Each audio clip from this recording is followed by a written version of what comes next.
There's a saying which resonates with many Jews of my generation. Parents roll up the carpet of history behind them and they don't tell you anything. But that's not quite true. Some things they leave behind. Having escaped from the pogroms, both my grandfathers deserted the Tsar's army. No, Mike, it was one grandfather. One grandfather and his brother, that's right, Dee. Dee, my wife, knows more about our family history than I do, even though she's not Jewish. Both sides of my family are completely Jewish. You got your mother and your auntie's alien documents. Yeah. The first British Racist Immigration Act. They had to go down to the police station every week as aliens. My parents, they both fought against Mosley's fascism. My mum, she was at Cable Street on the day. She'd been helping Jews in the streets of Bethnal Green leading up to Mosley's march. My mother was sufficiently wealthy in 1930s Germany to be able to save all her family, to disperse them throughout the world, hence my South African accent.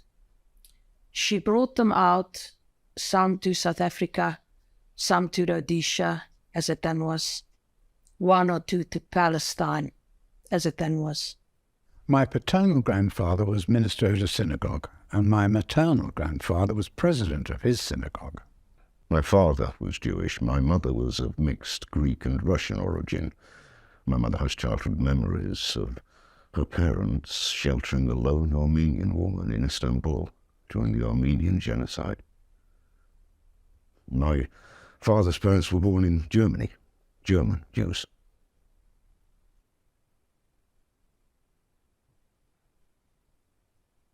I had a non-religious, not a very strong Jewish background. Although it was never very far from my life. My father spoke Yiddish to my grandmother, who was Romanian. It was the Jewish immigrant background in the East End. I remember my mother's mother. Her family came from somewhere near Heath,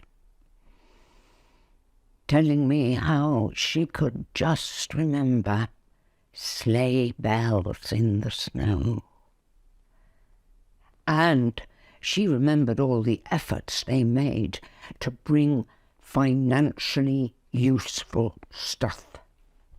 Furs. They managed to bring furs.